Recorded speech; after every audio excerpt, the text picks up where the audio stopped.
আসসালামু আলাইকুম ওয়া রাহমাতুল্লাহি ওয়া বারাকাতুহু। আউযু বিল্লাহি মিনাশ শাইতানির রাজীম। বিসমিল্লাহির রহমানির রহিম। সুবহানাল্লাহি ওয়া বিহামদিহি সুবহানাল্লাহিল আযীম। ইসলামী শ্রমিক আন্দোলন বাংলাদেশ ঢাকা মহানগর কর্তৃক আয়োজিত আজকের পয়লা মে দিবস, আন্তর্জাতিক এই দিবসের সভাপতি উপস্থিত আছেন জনাব মোহাম্মদ হায়দার আলী, সভাপতি ইসলামী শ্রমিক আন্দোলন ঢাকা মহানগর উত্তর।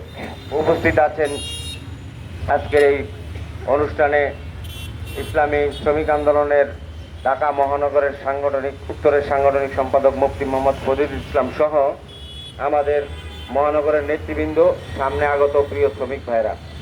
আপনারা এতক্ষণ অত্যন্ত গুরুত্বপূর্ণ আলোচনা শুনেছেন। আসলে শ্রমিক দিবস, পয়লা মে দিবস, এটা প্রতি বছরই পালিত হয়।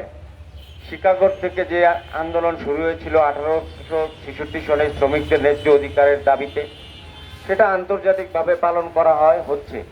কিন্তু শ্রমিকের যে ন্যায্য অধিকার, যে পাওনা, সেটার ব্যাপারে আজ পর্যন্ত গোটা পৃথিবীতে শ্রমিকের তার ন্যায্য পাচ্ছেন না। বিশেষ করে আমাদের এইসব অঞ্চলে শ্রমিকরা সবসময় অবহেলিত। জনাবে মোহাম্মদ রাসূলুল্লাহ সাল্লাল্লাহু আলাইহি ওয়াসাল্লাম বিদায় হজের ভাষণে বলে গিয়েছিলেন যে শ্রমিকরা যা খাবে কর্মচারীরাও তা খাবে, শ্রমিকরা যে পোশাক পরবে তারাও সে পোশাক পরবে, মালিক এবং শ্রমিকরা উভয়ে। কিন্তু সেই